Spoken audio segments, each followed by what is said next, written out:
इश्क करने वालों को दुआ क्यों नहीं मिलती, इश्क करने वालों को दुआ क्यों नहीं मिलती, दिल तोड़ने वालों को सज़ा क्यों नहीं मिलती, इश्क करने वालों को दुआ क्यों नहीं मिलती, दिल तोड़ने वालों को सज़ा क्यों नहीं मिलती। और लोग कहते हैं इश्क एक बीमारी है, लोग कहते हैं इश्क एक बीमारी है, तो फिर इस बीमारी की दवा क्यों नहीं मिलती।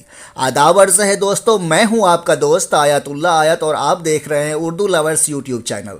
दोस्तों ये वीडियो इसलिए बना रहा हूं क्योंकि झारखंड सिविल सर्विस के लिए हमारे पास कुछ स्टूडेंट्स ने ज्वाइन किया है, पेड कोर्स ज्वाइन किया है, तो उनकी यह ख्वाहिश है कि मैं दो चार अशार की तशरीह लिख करके उनको बताऊं कि अशार की तशरीह कैसे इम्तहान में लिखना है।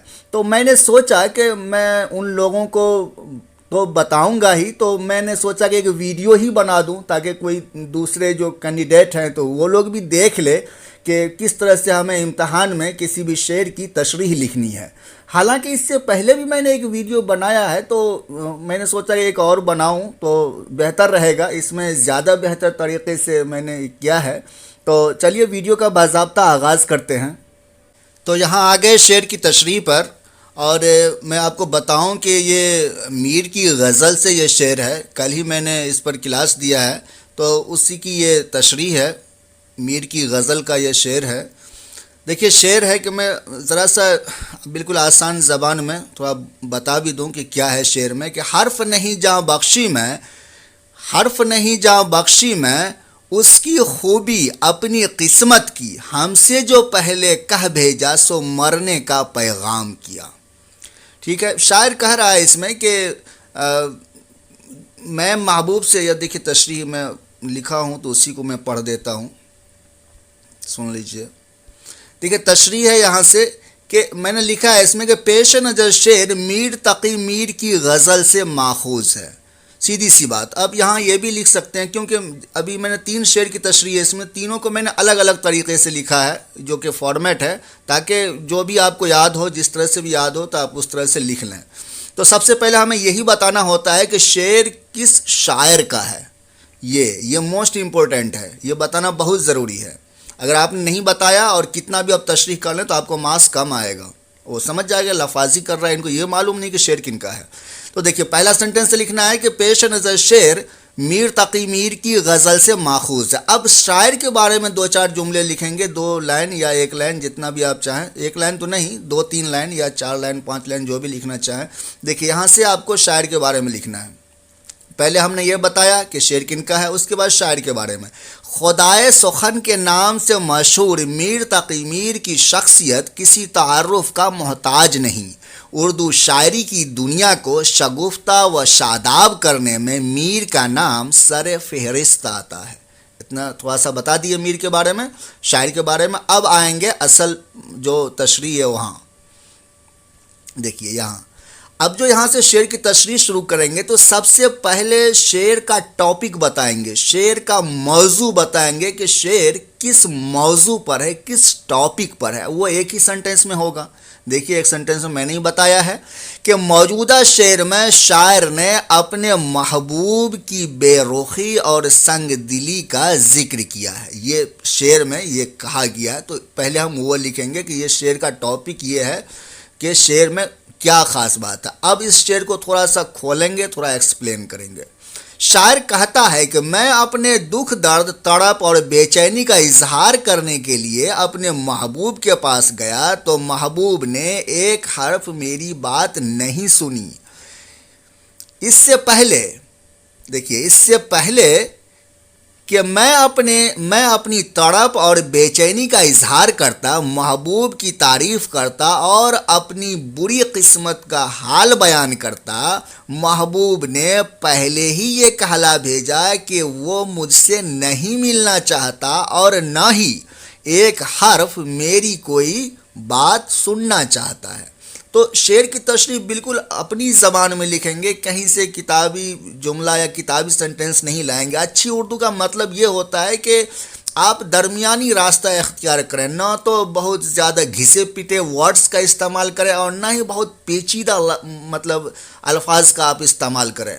تو یہ پیچیدہ الفاظ کا استعمال کرنے سے بچیے، اور ایک درمیانی راستہ صاف ستھری زبان ہونی چاہیے، اپنی زبان ہونی چاہیے. آپ دیکھتے ہوں گے کہ سوالیہ پرچہ پر کوشچن پیپر پر لکھا رہتا ہے سیدھا سیدھا کہ candidates are required to give their answers in their own words as far as practicable, کہ اپنی زبان میں آپ لکھیے. تو اس بات کا پورا خیال رکھیے گا، اپنی زبان میں لکھیے گا تو مارکس زیادہ آئے گا، کتابی بھاشا میں لکھیے گا تو مارکس کم آئے گا. ٹھیک ہے. اور شاعر مزید کہتا ہے، یعنی کہ آگے کہتا ہے کہ محبوب کی یہ بے رخی میرے لیے موت کا پیغام جیسا ہے. تو وہی شعر ہے یہاں سے، یہ ایک شعر کا، اس شعر کی تشریح ہو گئی. تشریح میں بس تھوڑا سا ہی لکھنا ہوتا ہے، 5-7 لائن لکھ 10 لائن بھی لکھ سکتے ہیں آپ. تو جو فارمیٹ کے ساتھ اگر آپ لکھیں گے تو 8-10 لائن ہو ہی جاتا ہے. تو یہ پہلا شعر تھا. ٹھیک ہے. اسی طرح سے آپ کو بھی لکھنا ہے. اور یہ جو غزل ہے یہ ہر جگہ ہے، یو پی ایس سی اور کے علاوہ جتنے بھی ریاستی سول سروسز کے امتحان ہیں، سلیبس ہے، نصاب ہے، سب میں ہے یہ، کیونکہ یہ بہت ہی اہم غزل ہے. تو یہ اب اس شعر میں دیکھیے، شعر ہے کہ ایسے آ ہوئے ریم خوردہ، یہ ریم خوردہ ہے، ایسے آ ہوئے ریم خوردہ کی وحشت کھونی مشکل تھی، سحر کیا اعجاز کیا جن لوگوں نے تجھ کو رام کیا. تو اب اس کو میں ایکسپلین کر چکا ہوں کلاس میں. تو اب ریم خوردہ ہے کہ ریم خوردہ خوردن خانہ ہے، خوردن کھانے سے مراد ہے، اور ریم خوردہ ہوا کہ جیسے بھاگنے کی کیفیت، ریم کہتے ہیں تیز بھاگنا، فاسٹ بھاگنا، اور ہرن بہت فاسٹ بھاگتا، آپ دیکھے ہوں گے ویڈیو وغیرہ میں، بہت فاسٹ بھاگتا، اور اس کا جو چال ہے تو کبھی لیفٹ رائٹ اس طرح سے شیر کو پریشان کر دیتا ہے. تو محبوب کی چال کو اردو شاعری میں ہرن کی چال سے تشبیہ دی جاتی ہے. تو کہہ رہا ہے شاعر کا ایسے آ ہوئے ریم خوردہ کی وحشت کھونی مشکل تھی، سحر کیا، سحر جانتے ہیں جادو کہتے، اعجاز معجزہ سے اعجاز ہے. یہ سارا ایکسپلین کر چکا، میں تشریح پڑھ رہا ہوں. ٹھیک ہے. دیکھیے تشریح ہے، اسی طرح سے پہلے یہ بتانا ہے کہ پیش نظر شعر میر کی، یہاں دیکھیے میں نے تھوڑا سا چینج کیا، آپ اس طرح سے بھی لکھیں گے تو زیادہ بہتر ہوگا. آپ اس طرح سے بھی لکھ سکتے ہیں کہ میر، پیش نظر شعر میر کی ردیف الف کی غزل سے ماخوذ ہے، اور قافیہ ردیف کیا ہے وہ میں نے کلاس میں ایکسپلین کر دیا ہے.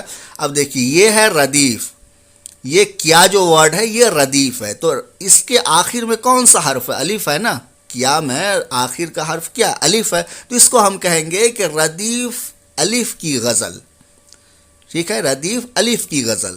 تو دیوان میں اسی طرح سے سیٹ کیا جاتا ہے، حروف تہجی کے اعتبار سے اس کو ہم دیوان کہتے ہیں، وہ بھی میں نے بتایا ہے. اب دیکھیے آگے چلتے ہیں. اب یہ بتانے کے بعد اب جو ہے شاعر کے بارے میں تھوڑا سا لکھیں گے کہ اردو غزل گوئی میں میر کا وہی مقام ہے جو لاکھوں ستاروں کے درمیان چاند کا. یہاں میں نے تھوڑا سا لکھنے کا انداز بدلا ہے، تینوں میں 3 طرح سے میں نے لکھا ہے. ان کی شاعری میں خیالات کی گہرائی، طرز بیاں کی شگفتگی، حسن و عشق کی دلکش بیان سرائی، جذبات و استعارات کی شدت و صداقت وغیرہ ساری چیزیں یکجا ہیں، یعنی کہ ایک جگہ اکٹھا ہے. تو آپ دیکھ لیجئے، اگر یہ آپ کو اس طرح سے یاد رہے تو آپ لکھ سکتے ہیں، نہیں تو اپنا سیدھی بھاشا میں لکھ سکتے ہیں جو بھی آپ لکھنا چاہیں شاعر کے بارے میں. 2-4 لائن ہی تو لکھنا ہوتا ہے. اب یہاں سے اصل جو تشریح ہے وہ یہاں سے شروع ہے. تو دیکھیے سب سے پہلے میں نے بتایا ہے کہ شعر کس ٹاپک پہ ہے، کس موضوع پہ ہے. پہلا سنٹنس وہی ہونا چاہیے کہ موجودہ شعر میں شاعر نے اپنے محبوب کی سنگ دلی اور بے رخی کو بیان کیا ہے. سنگ دلی، سنگ کہتے ہیں پتھر کو، پتھر دل تو پتھر دلی ہو گئی، سنگ دلی ہو گئی، اور بے رخی کو بیان کیا. بے رخی جانتے ہی ہوں گے، کوئی نیا ورڈ نہیں ہے. شاعر کہتا ہے کہ میرا محبوب میری تڑپ اور بے چینی سے بالکل بے خبر ہے، اور جب میں اپنا درد دل ان کو بتانے جاتا ہوں تو وہ ایک ریم خوردہ ہرن کی طرح ہم سے دور جاتی ہے. مطلب بہت فاسٹ جاتی ہے، وہ ہم سے دور، بہت فاسٹ، بہت تیز جاتی ہے، ریم خوردہ ہرن کے جیسے جاتی ہے. یہاں چونکہ دوسرے مصرع کو میں نے تھوڑا الگ کر دیا ہے کیونکہ اس میں ایک بات کہی گئی ہے कंपेयर करके कि दूसरे मिसरा में शायर ताज्जुब कर रहा है कि रकीबों ने ऐसा कौन सा जादू कर दिया है, ऐसा कौन सा जो है कौन सा माजसा दिखा दिया है कि वो रकीबों से करीब तर रहता है। तो रकीब जानते ही होंगे, रकीब कहते हैं कि एक महबूब का अगर दो आशिक है तो वो दोनों आशिकों का रिश्ता एक दूसरे से रकीब का होता है। आगे बढ़ते हैं, ये आखिरी शेर है। ये देखिए, सुबह चमन में उसको कहीं तकलीफ हवा ले आई थी, रुख से गुल को मोल लिया, कामत से सरो गुलाम किया। तो एक्सप्लेन कर ही चुका हूँ और इसमें कोई ऐसा मुश्किल वर्ड नहीं है। ये एक हवा है, हवा के 23 मीनिंग्स होते हैं। हवा लफ्ज़ के 23 मतलब होते हैं, जिसमें से एक मतलब मोहब्बत भी। तो यहाँ मोहब्बत मतलब कंसीडर किया गया है। और रुख तो जानती हैं गुल फूल को कहते हैं, और कामत कहते हैं हाइट को, और सरो एक पेड़ है जो कि लंबा होता है। तो महबूब के कद को, महबूब के हाइट को इस पेड़ से तशबीह दी जाती है उर्दू शायरी में। तशरीह देखिए, पहला सेंटेंस वही हमें बताना है कि शेर किनका है कि पेश नज़र शेर मीर की मशहूर गज़ल से माखूज है। एक सेंटेंस हो गया। अब यहाँ पे ज़रा सा मीर के बारे में लिखेंगे। यहाँ फिर मैंने अपना अंदाज़ बदला है, दूसरे तरीके से लिखने की कोशिश की है कि सरताज शोराए उर्दू, यानी कि जितने भी उर्दू के शोरा है उसके सरताज शोराए उर्दू के लक़ब से मशहूर मीर तकी मीर अपने वक्त के सबसे बड़े शायर थे।